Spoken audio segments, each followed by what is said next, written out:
¿Ya? Entonces, buenas tardes. Retomamos ya las clases de este curso, no nos veíamos desde la semana pasada, ya que el jueves en la tarde se suspendió y aparentemente, no sé si la universidad nos habrá informado o informó un tanto encima, pero finalmente se suspendió. A nosotros nos había llegado el aviso hace rato, quizás ahí se les traspapeló. Y bueno, el viernes fue feriado, así que nosotros no nos vimos. Entonces, lo que estuvimos viendo el martes pasado fue todo lo que es el álgebra de Boole y la simplificación lógica. ¿Ok? Entonces, vimos cómo aplicar las leyes y reglas básicas del álgebra de Boole y los teoremas de De Morgan. Vimos la suma booleana, multiplicación booleana, las leyes y reglas del álgebra de Boole. ¿Ya? Entonces, vimos ley conmutativa, ley asociativa, distributiva, reglas del álgebra booleana. Recuerden que había una tarea que era demostrar esas dos. Ya, si alguien la hizo, me puede avisar, la podemos ver a final de la clase. Si no, podemos hacer la demostración en otro momento, quizás subir un video, ya para no atrasarnos tanto.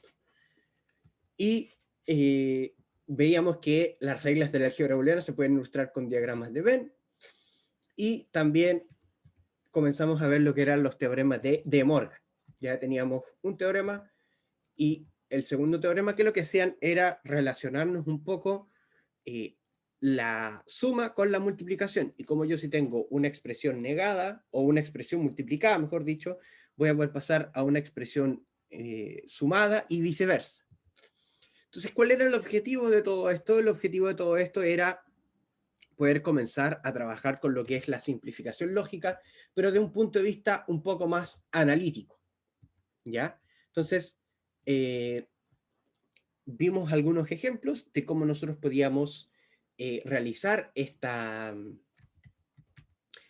simplificaciones y veíamos que en algunos casos, como estaba acá, voy a bajar un poco, llegábamos a expresiones más pequeñas, en otros casos la diferencia no era tanto, por lo que no lográbamos llegar a una expresión por completo tan pequeña, ¿ok? Y entonces lo que vamos a ver hoy es cómo nosotros vamos a poder, voy a buscar la presentación, denme un segundo, cómo nosotros vamos a llevar todo esto que es el álgebra de Boole a los circuitos digitales, ¿ya? Que es ya donde empieza el grueso de este curso. Entonces, ojo que quizás en el nombre o quizás en el aula están cambiados lo que son el tema 3 con el tema 4.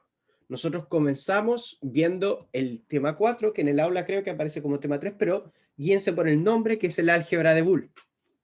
¿Ok? El álgebra de Boole. Y con el álgebra de Boole llegamos hasta aquí, y aquí vamos a empezar a ver lo que son las puertas lógicas, ¿ya? Esta clase va a ser un tanto más, bueno, quizás un poco más expositiva, porque vamos a ver todo lo que son las puertas lógicas, ¿ya? O sea, lo que vamos a hacer es básicamente cómo todo este mundo, que quizás es un poco abstracto, ya todo este mundo que es un poco quizás abstracto del punto de vista del álgebra de Boole, de las expresiones lógicas, cómo nosotros lo vamos a poder aterrizar un poco, ¿ya? Y después vamos a retomar con esta misma presentación, pudiendo trabajar con las tablas de verdad y lo que son las formas estándar de las expresiones, ¿ok?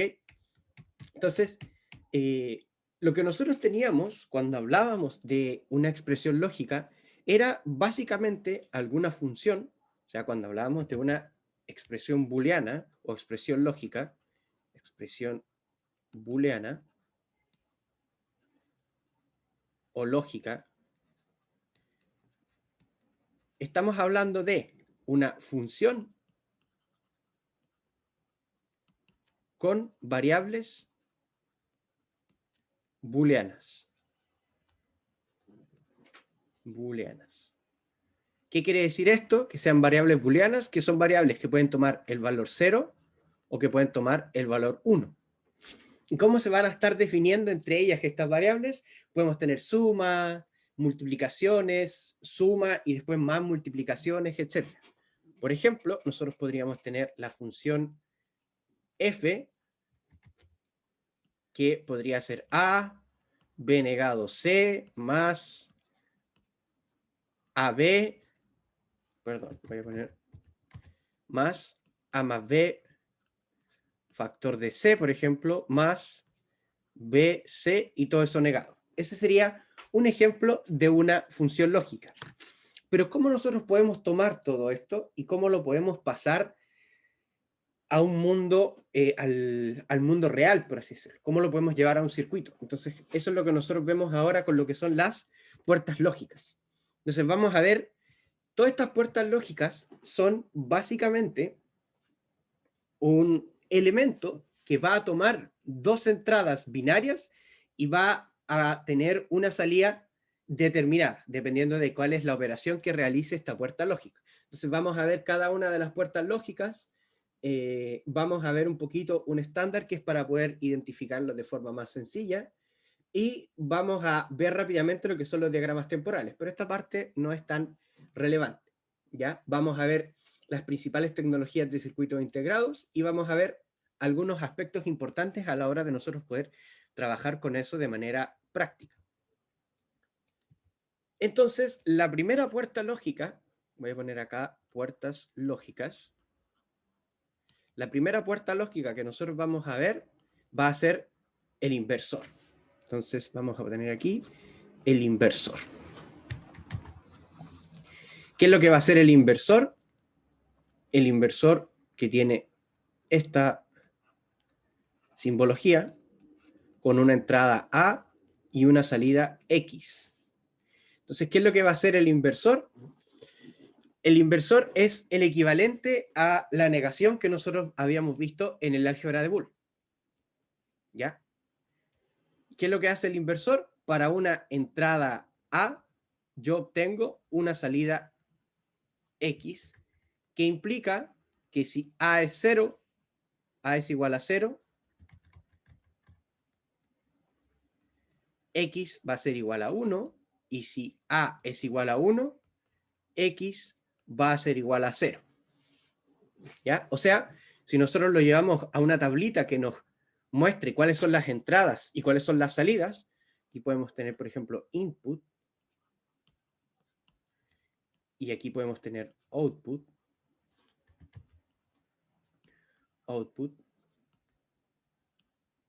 ¿ya? Mi entrada, en este caso, es A, y mi salida es X. Si mi entrada es un nivel bajo, o sea, 0, mi salida va a ser un nivel alto, o un 1. Y si mi entrada es un nivel alto, naturalmente la salida va a ser un nivel bajo.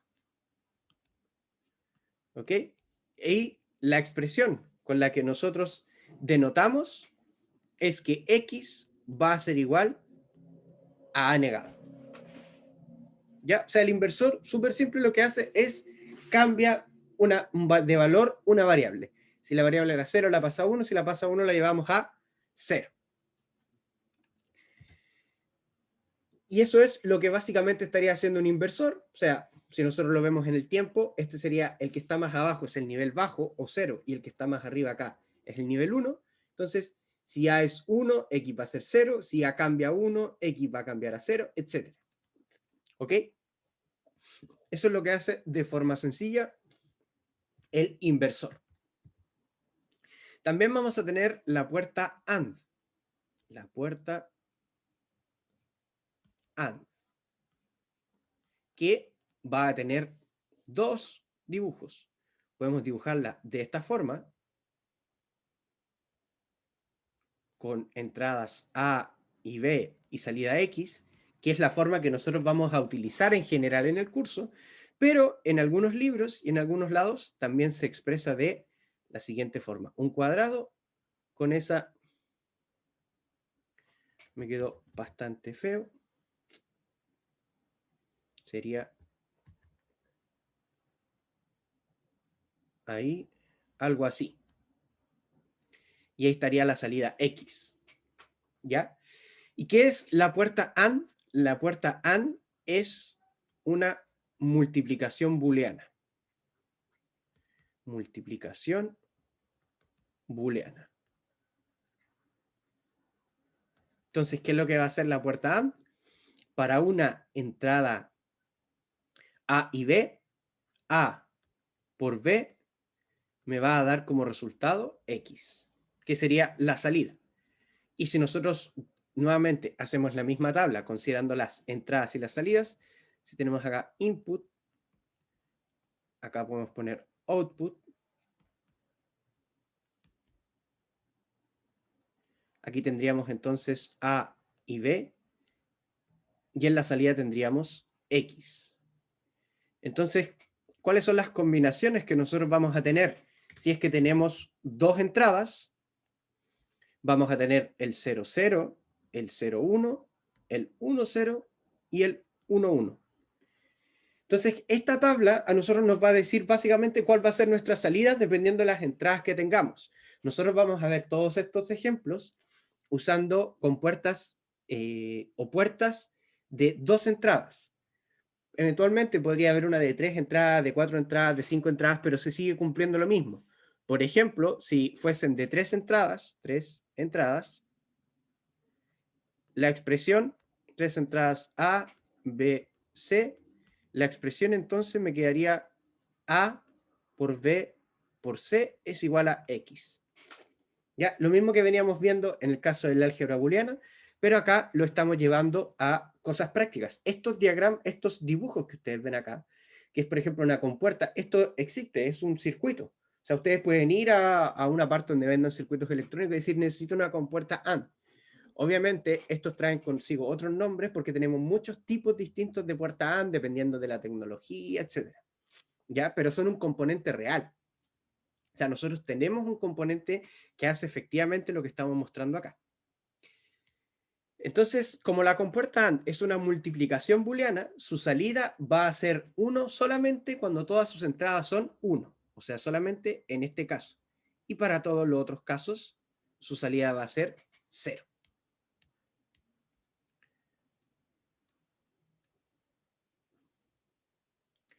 La otra compuerta que tenemos, ahí podemos ver los diagramas de tiempo. O sea, si A y B son 1, ahí, solamente ahí la salida va a ser 1.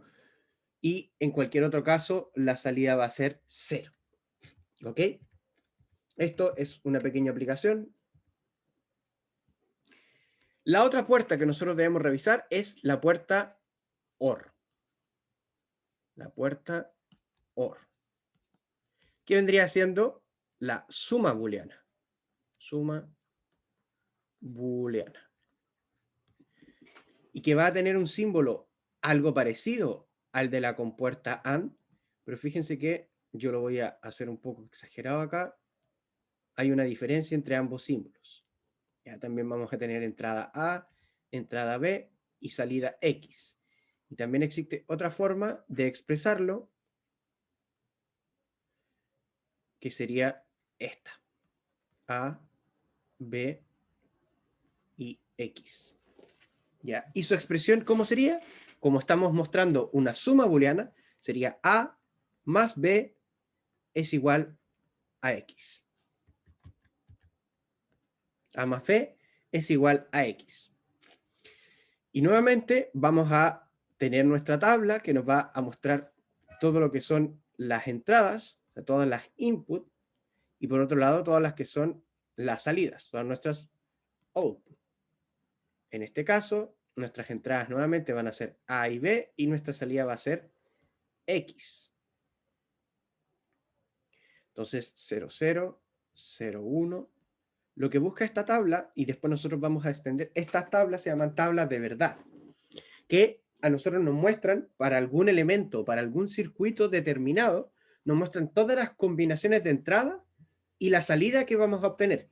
Posteriormente vamos a retomar este tema y lo vamos a extender un poco para circuitos más grandes. Pero esta tabla que nosotros estamos viendo aquí es la tabla de verdad.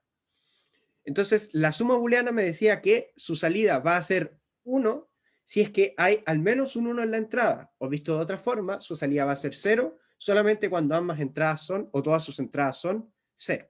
Entonces, solamente en ese caso sería 0 y en el resto de los casos sería 1. ¿Ya? Y se ocurriría lo mismo, esto también es válido si es que tenemos 3 entradas, 4 entradas, 5 entradas, etc. ¿Ya? Chiquillos, ¿hay alguna duda hasta acá?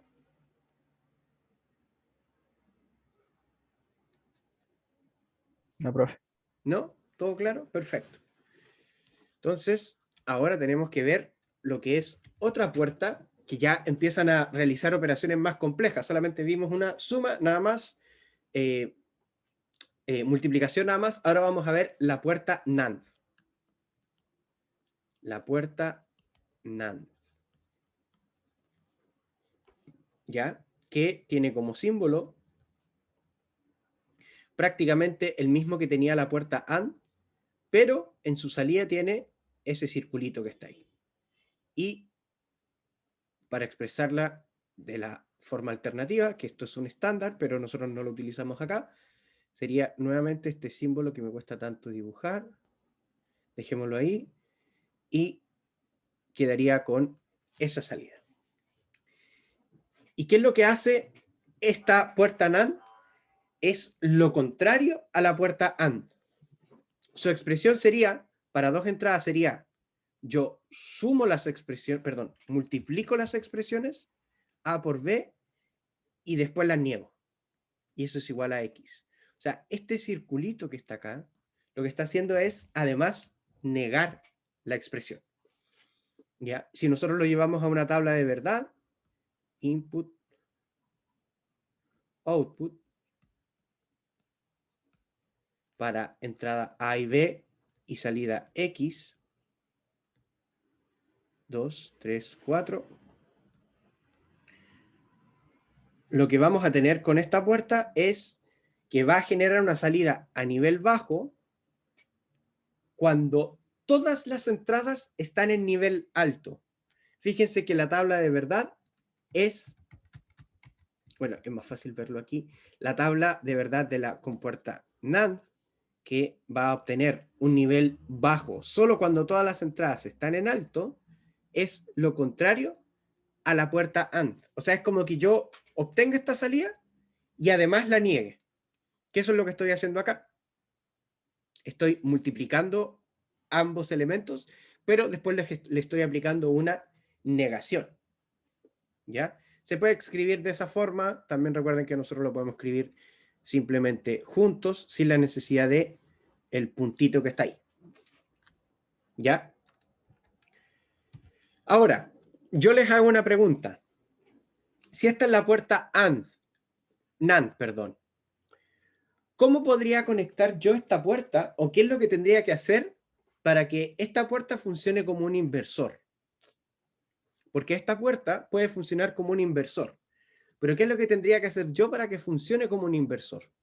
Si yo tengo, por ejemplo, aquí una compuerta NAND y tengo solo, me dicen, hago un inversor con una compuerta NAND para la entrada A.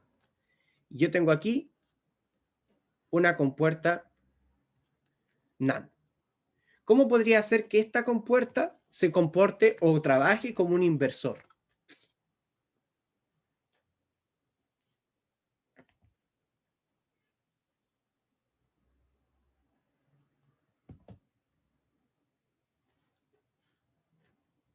¿No? Si yo quisiera que alguna compuerta NAND trabaje como un inversor, lo que tendría que hacer es la misma entrada, conectarla, o la misma variable, conectarla a ambas entradas. Porque lo que yo voy a obtener acá es A por A negado y eso invertido. Nosotros vimos que una variable multiplicada por sí misma me queda la misma variable y por lo tanto yo voy a estar haciendo que la compuerta NAND funcione como un inversor. ¿Ya? ¿Se entiende esto? De hacer funcionar la compuerta NAND como un inversor. Sí. ¿Sí? Ok.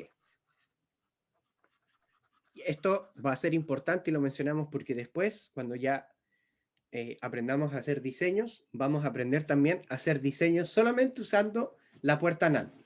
Y en ese caso, si es que necesitamos invertir, tendremos que hacer la conexión que les acabo de mostrar. Además de estar la puerta NAND, también tenemos la puerta NOR. La puerta NOR, que es el análogo a la puerta NAND. Es muy parecido a lo que es la OR o la suma, pero también tiene la negación en la salida. Y en el otro caso sería de esta forma. O sea, el mismo símbolo, pero ahí tiene esa salvedad. ¿Ok? ¿Y cómo va a funcionar la compuerta o la puerta NOR? Va a sumar dos variables y las va a negar. O sea, análogo a lo que hacía la compuerta NAND, pero en este caso suma dos variables y luego las niega. ¿Ya? Y la tabla de verdad, input, que vamos a tener output. La tabla de verdad, por si acaso, en el aula va a haber, me parece que ya está, un resumen de cada una de las tablas de verdad, junto con su correspondiente ecuación y su tabla de verdad, para que cuando ustedes ya estén trabajando, estén estudiando, puedan revisar las tablas de verdad de los elementos y así puedan construir de forma más sencilla los circuitos. Entonces 0, 0, 0, 1, 1, 0 y 1, 1. 0 y 0. ¿Ya? Nosotros, si tenemos dudas, podemos corroborar la tabla de verdad. Podemos decir, por ejemplo, ¿qué pasa si A es igual a 1, A es igual a 1 y B es igual a 0? Según la tabla de verdad, si A es igual a 1 y B es igual a 0, nosotros deberíamos estar aquí.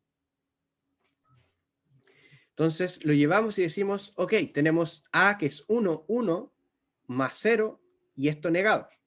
1 más 0 me da 1, pero negado, y eso es igual a 0. Por lo tanto, vemos que la tabla de verdad se cumple. La idea de la tabla de verdad es poder simplificar un poco y no tener que andar revisando cada uno de estos pasos, sino que uno inmediatamente sabe cuánto va a dar en la salida. ¿Ya? Ahora, si tenemos 3 o más entradas, ahí ya tendríamos que estar revisando. Naturalmente, después nuestros circuitos se van a componer de varias puertas lógicas. Otra puerta también que nosotros podemos utilizar es la puerta XOR u OR exclusiva. ¿Ya? Le llamamos la puerta XOR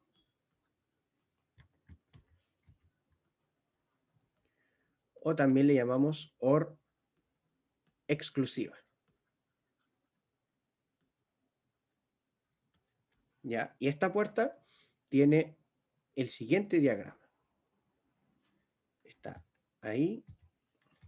Lo voy a hacer ahí y ahí. Este va acá. Y este sería el X. Aquí como que estas líneas nos quedaron muy bien. Voy a tratar de hacer un poco más derechas. Ahí. A, B. Y ahí, bueno, en la PPT no se alcanza a ver. Queda un poco cortado. Pero también se puede expresar de otra forma. De todas formas, les recuerdo que lo que nosotros vamos a utilizar es esta nomenclatura.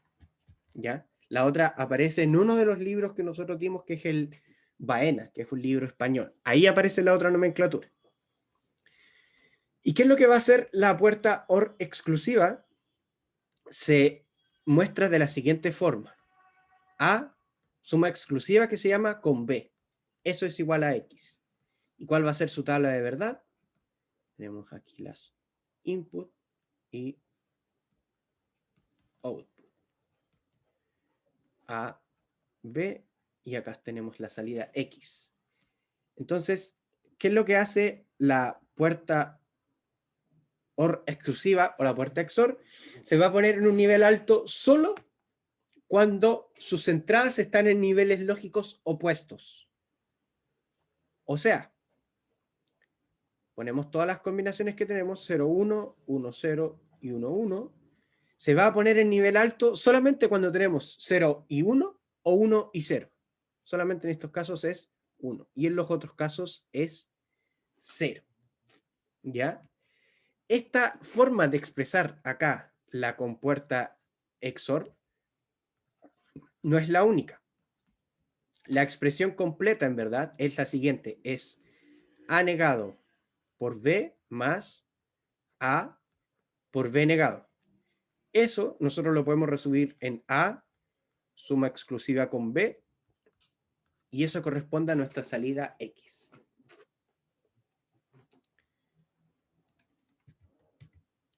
Y la última compuerta, la última que vamos a revisar para ya después tratar de ver cómo podemos hacer circuitos, es la puerta XNOR. La puerta XNOR. O también se le llama NOR exclusiva. NOR exclusiva. Y esta tiene un símbolo muy parecido al anterior. Sería ahí. Ahora me quedó un poquito mejor. Tendría ahí, pero ahora estaría con esta. Voy a tratar de hacerlo algo mejor. Ahora estaría con esa negación ahí. Entonces la entrada sería A, B y la salida sería X. Y en este caso, para expresarlo de la otra forma, también tenemos A, B y X. Y ahora me acordé, en el caso de el otro, vamos a recortar un poquito aquí. Bajamos esto para acá. Y en el caso de la puerta XOR, lo que nosotros teníamos es esta simbología. X. Ahí sí.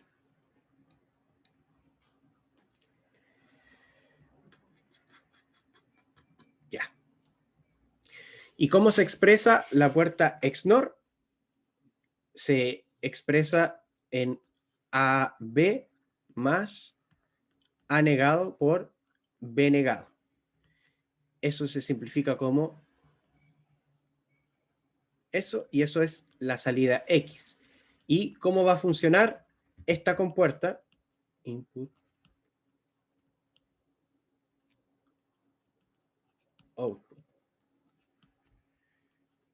A, B y la salida X.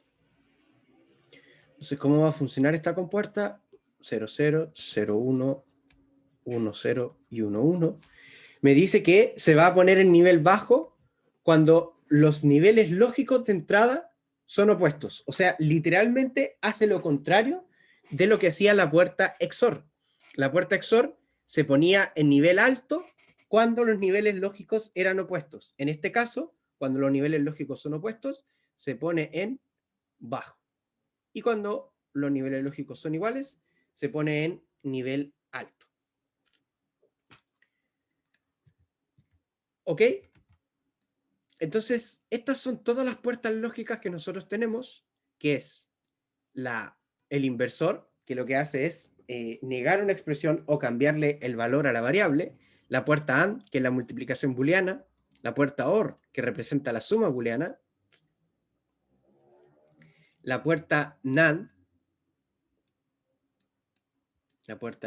que está ahí, que es la puerta AND pero negada, la puerta NOR, que es la puerta OR negada, la puerta XOR y la puerta XNOR. Chiquillos, ¿hay alguna duda con las puertas lógicas? ¿Con cuál es su función? ¿Por qué estamos viendo esto? ¿Tienen alguna duda?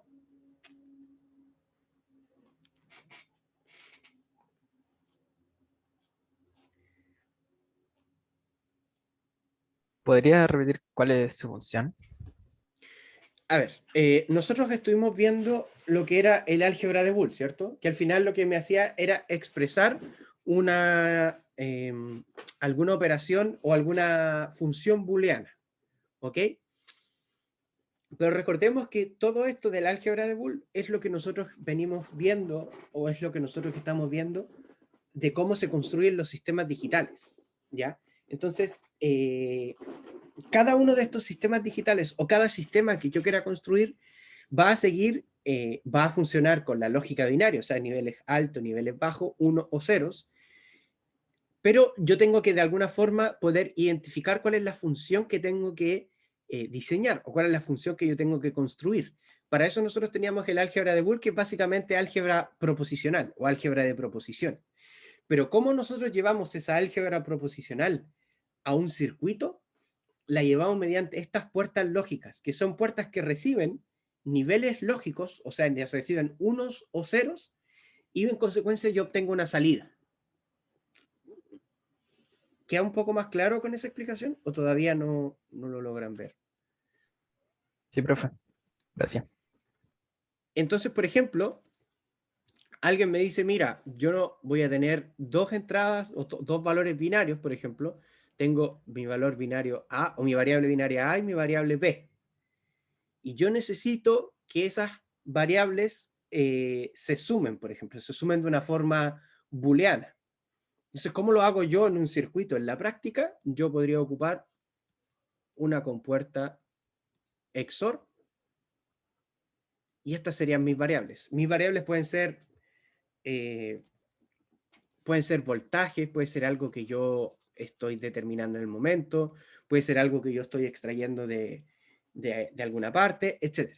¿Ya? Pero lo que nosotros hacemos con esto es llevar toda esta álgebra profesional o álgebra de Boole a algo más práctico, a un circuito.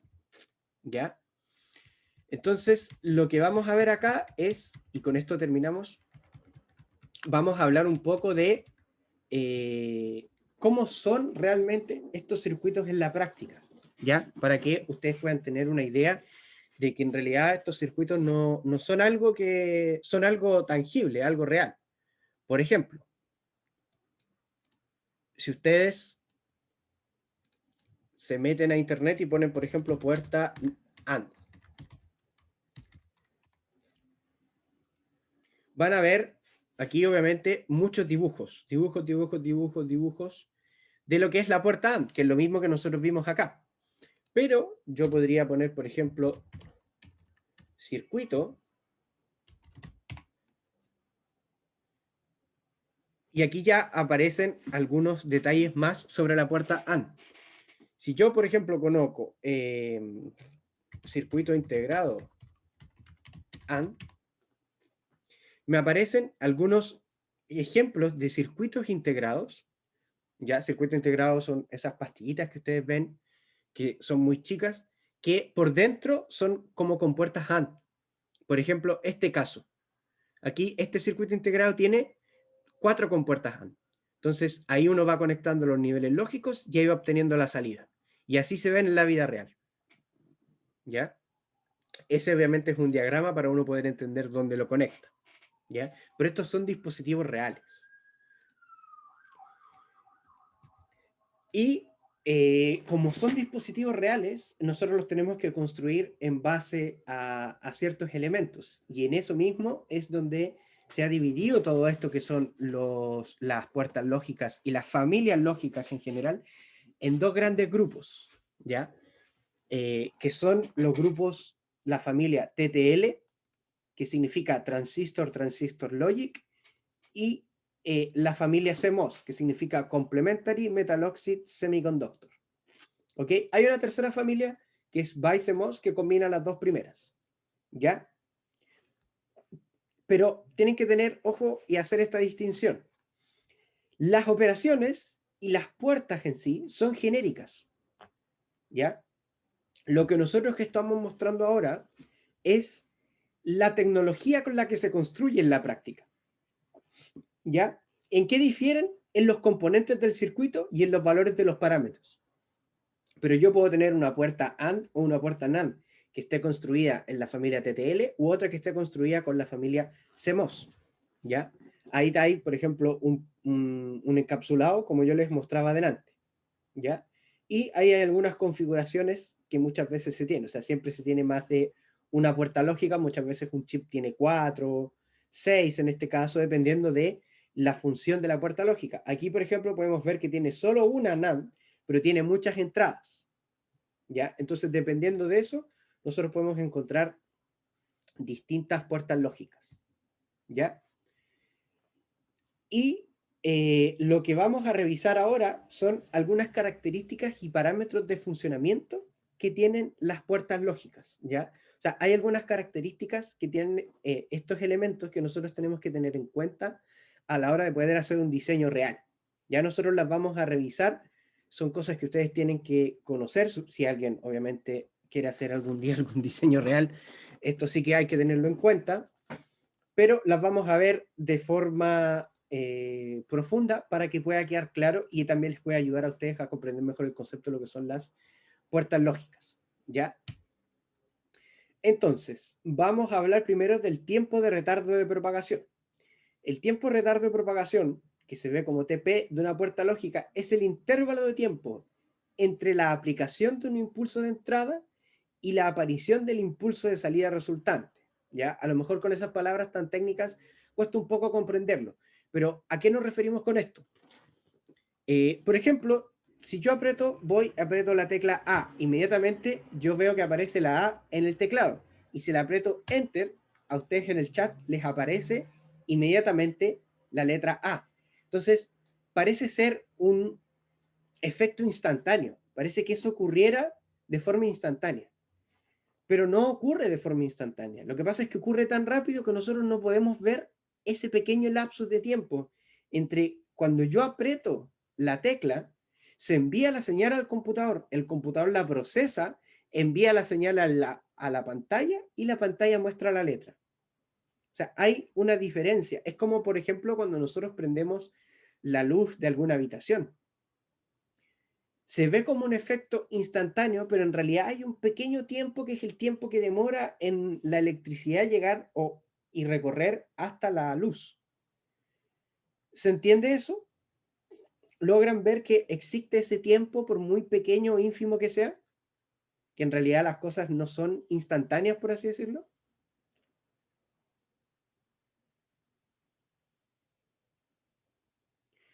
Entonces, naturalmente, en los sistemas binarios, en los sistemas digitales, eso es algo relevante y que ocurre, por más que nosotros veamos que es instantáneo. Entonces, el tiempo de retardo de propagación es el tiempo que transcurre entre que aparece la entrada o se aplica la entrada a una puerta lógica y el tiempo en que aparece la salida. ¿A qué me refiero con esto? Por ejemplo, supongamos que nosotros tenemos una compuerta AND, ¿ya? Y yo tengo aquí mi entrada B y mi salida B. Entonces, supongamos que en el tiempo t igual a 0, yo conecté A y supongamos que conecté A y B. Supongamos que ellos eran 1. Y posteriormente salió la salida X, que es 1. Esta salida no sale en el tiempo igual a 0. Sale, no sé, en un tiempo t igual a, por dar un ejemplo, 0,000000001. O sea, hay un retardo de tiempo entre uno y otro. El retardo de propagación me habla de ese tiempo. O sea, el retardo de propagación me dice cuánto tiempo se demora entre que yo aplico mi señal de entrada y en aparecer la salida. ¿Se entiende? ¿Queda claro?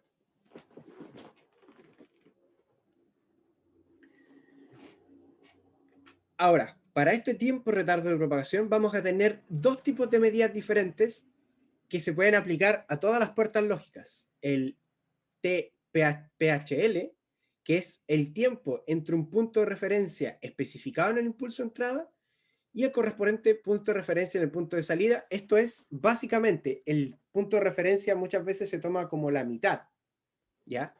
Pero es básicamente el tiempo que demora la salida en pasar de alto a bajo. Y el TPLH es cuánto demora la salida en aparecer cuando va a hacer un cambio entre el nivel bajo al nivel alto. ¿Ok? Aquí podemos ver un diagrama. Como les decía, ese tiempo por lo general se toma en el 50%, entonces yo voy a pasar de nivel bajo a nivel alto, tomo mi punto de referencia en 50% para el nivel alto, para el nivel bajo, y ese intervalo de tiempo yo lo defino como mi TPHL.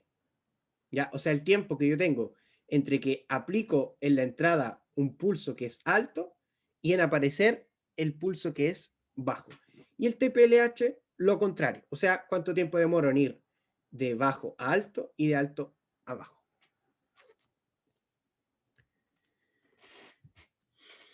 ¿Ya?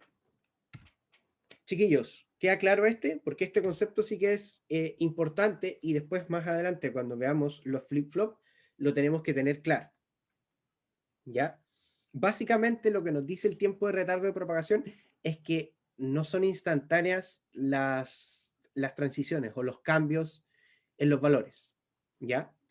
¿Qué cosa lo último? ¿El TPHL o el TPLH? Ah, ya. Lo que pasa es que fíjense que primero dejamos claros cuál es el tiempo de retardo de propagación, que es el intervalo de tiempo entre que yo aplico un pulso en la entrada y puedo ver ese pulso en la salida. ¿Ya? O sea, entre que yo le digo al computador que apreté la tecla A y entre que el computador me muestra la tecla A en pantalla. ¿Ya? Y para medir ese tiempo, nosotros podemos medirlo de dos formas, ¿ya? Que lo podemos aplicar a todas las puertas. El TPHL, que es, se mide cuando la salida cambia de nivel alto a nivel bajo, y es el tiempo que hay entre que llega desde un punto de referencia al otro punto de referencia. ¿Ya? ¿A qué me refiero con este punto de referencia? Yo voy a ver, le aplico un pulso que es alto y quiero ver cuánto se demora en aparecer el pulso que es bajo. Entonces, yo digo, ok, tomo mi punto de referencia, que por lo general es el 50% del nivel. Recuerden que tengo el nivel bajo, que yo lo puedo asociar con 0 volt o voltaje 0, y mi nivel alto, que yo lo puedo asociar con 5 volt o con 3,3 volt, un voltaje mayor a 0. Entonces yo elijo el 50% de si veo, ya, pasé del nivel bajo al alto, tomo mi punto de referencia ahí y veo que la salida va de nivel alto a nivel bajo, tomo mi punto de referencia y ese intervalo de tiempo es lo que nosotros conocemos como el TPHL o el tiempo de retardo de propagación cuando yo voy de alto a bajo. Y en contrapartida, cuando tenemos el TPLH, que es el tiempo cuando nosotros la salida cambia de nivel bajo a nivel alto, es exactamente lo mismo. Nosotros tomamos una referencia, la comparamos con la otra referencia, una referencia en la entrada cuando está en el mismo punto, cuando va de alto a bajo, y la misma referencia en la salida, en este caso cuando va de bajo a alto. ¿Queda algo más claro ahí o todavía no queda completamente claro? Súper. Y si ustedes observan, nosotros muchas veces los pulsos los escribimos de esta forma. O sea, este es 0 volt y este después es 5 volt. Pero acá podemos ver que en realidad estos pulsos en la práctica no son como un impulso, o sea, no van inmediatamente, sino que son como una rampa. ¿Ya? Entonces, ahí es donde se toma ese punto intermedio. ¿Ya? Y eso pasa en todo, o sea, no hay algo que sea instantáneo. Por más que nosotros no lo podamos ver, no quiere decir que algo sea instantáneo. ¿Ya? También otras características, parámetros de funcionamiento, muchas veces son la tensión de alimentación continua, ¿ya? Muchas veces que estas puertas lógicas nosotros tenemos que alimentarlas y su alimentación es con tensión o con corriente continua, ¿ya? En el caso de CMOS puede ser 5 volt, 3,3, 2,5, 1,8, dependiendo de la categoría, ¿ya? Una de las ventajas de CMOS es que la tensión de alimentación puede variar en un rango más grande. O sea, yo puedo tener familias de CMOS que trabajan con 5, otras con 3,3, otras con 1,8 y funcionan súper bien. Frente a la familia TTL que en general necesita 5 volt, ¿ya? Y la familia TTL no la puedo hacer trabajar con menos de 5 volt. Y si la hago trabajar con más, la voy a averiar. ¿Ya? También vemos lo que es la disipación de potencia, ¿ya? Entonces es el producto de la tensión de alimentación y la corriente. Aquí aparece una ecuación que no tiene, no la vamos a revisar en profundidad, pero es un parámetro que uno puede revisar en algo que se llama el datasheet también, que es cuánta potencia me está disipando mi puerta lógica, ¿ya? Estas puertas lógicas por lo general disipan muy baja potencia, pero fácilmente en un circuito digital, por ejemplo, en algún circuito en un celular, por ejemplo, pueden haber fácil cientos de miles, si es que no millones de puertas lógicas.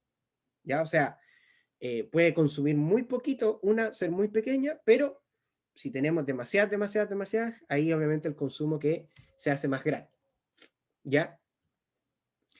También tenemos que hablar de lo que son los niveles lógicos de entrada y salida, ¿ya? Que B y L va a ser la tensión del nivel alto, y B y H se entiende como la tensión en nivel bajo. O sea, nos dice cuál es la tensión mínima o la tensión máxima que ellos van a entender como el 0 y el 1 digital. ¿Por qué? Porque nosotros decimos muchas veces que el 0 nosotros lo asociamos con 0 volt, y que el 1 digital o el 1 binario lo sumamos con 5 volt, por dar un ejemplo. ¿Ya? Pero eso es en la teoría. En la práctica es difícil tener valores tan cerrados. Entonces lo que me dicen los niveles lógicos de entrada y salida es que, ok, me dice, por ejemplo, para la familia TTL, si yo trabajo con un 0 binario, yo te digo, yo el 0 binario te lo voy a reconocer, por ejemplo, desde el menos 0,4 volt hasta el 0,8 volt. O sea, si tú estás en este rango, yo te lo voy a identificar como un 0 binario. Y este sería el voltaje máximo para nivel bajo. Y lo mismo en el caso del 1, que nosotros podríamos decir, por ejemplo, que podría ir desde el 4,2, por ejemplo, volt, hasta el 5,8 volt. Y en todo ese rango, esa puerta lógica me lo va a identificar como un nivel alto. ¿Ya? Obviamente estos pueden diferir. Aquí hay un ejemplo. Los dispositivos CMOS de 5 volt aceptan una tensión máxima de 1,5 para el voltaje en bajo. O sea, desde 1,5 hacia abajo, ellos lo identifican como voltaje bajo. Y una tensión mínima de 3,5 volt para el voltaje en alto. ¿Ya? En el caso de los TTL, aceptan una tensión máxima de 0,8 volt y una tensión mínima de 2 volt. ¿Ya? O sea, me dice básicamente en qué rango yo me puedo manejar para que mi circuito integrado me identifique de forma correcta el nivel lógico que yo quiero. Y también es cosa a tener presente, porque si yo voy poniendo puerta lógica tras puerta lógica tras puerta lógica, hay otro parámetro que no está acá, pero me parece que no está acá. Ah, sí, acá está. El fan out, que es cuánto es lo que va cayendo en los niveles lógicos, y por consecuencia cuántas puertas lógicas yo voy a poder conectar una tras otra. ¿Ya? El producto velocidad-potencia, o el parámetro SPPP, se utiliza como una medida del funcionamiento del circuito lógico que tiene en cuenta el retardo de propagación y la disipación de potencia. O sea, idealmente, mientras el SPP sea más pequeño, nosotros vamos a tener menor retardo de propagación y también menor disipación de potencia. O sea, es una forma en que uno a lo mejor podría comparar de forma rápida dos puertas lógicas, quizás de familias distintas o de la misma familia. El fan-out y carga es lo que yo les decía recién. El fan-out de una puerta lógica es el número máximo de entradas de la familia de circuitos que yo puedo conectar, y me puede asegurar que yo mantengo los niveles lógicos. Si yo conecto una fuente de 5 volt, yo no voy a poder conectar todo lo que yo quiera y esa fuente seguir entregándome 5 volt. Eventualmente esos 5 volt pueden ir bajando un poco, o si yo les voy conectando muchas puertas lógicas, esos niveles se van perdiendo un poco. ¿Ya? Entonces el fan-out me dice, mira, a esta puerta lógica tú le puedes conectar 6 puertas lógicas más y va a mantener los niveles lógicos. ¿Ya? Ahora, el fan-out es un parámetro importante solo en la tecnología TTL. ¿Ya? En la tecnología CMOS, a no ser que hablemos de aplicaciones específicas en donde trabajemos con frecuencias muy altas, no va a ser importante, ¿ya? Y el fan-out muchas veces se especifica en términos de unidad de carga, ¿ya? O sea, una carga unidad para una puerta lógica es igual a una entrada de un circuito similar. O sea, si yo tengo un circuito con 5 puertas lógicas, el fan-out, entonces una puerta de carga sería otro circuito con esas mismas 5 puertas lógicas, ¿ya? Y tiene que ver con el hecho de que yo no le voy a poder conectar una cantidad ilimitada con puertas lógicas a algún circuito, porque se van a ir degradando, por así decirlo, los niveles lógicos. ¿Ya? ¿Y dónde pueden encontrar ustedes todas estas cosas, todos estos parámetros que yo les digo? En algo que nosotros llamamos el datasheet, que es la hoja de datos que nos entrega el fabricante y donde aparece cada uno de los parámetros que yo les estaba señalando, e incluso aparecen más, ¿ya? Por ejemplo, cuál tiene que ser la alimentación, cuál va a ser la salida, cuál es la corriente de entrada, la corriente de salida, la disipación de poder, la temperatura de almacenamiento, etc. ¿Ya? Chiquillos, ¿alguna duda con esto? ¿Hay algo que no haya quedado tan claro?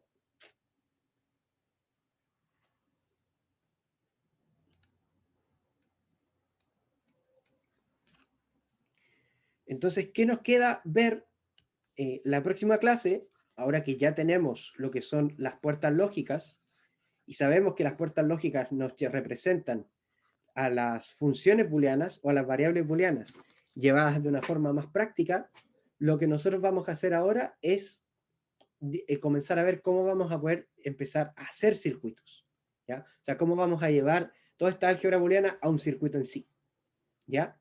Así que, chiquillos, si no hay más dudas, quedamos hasta acá y nos estaríamos viendo el día jueves, ¿ya? Que estén muy bien, cuídense, no se olviden de inscribir tema. Chao, chao.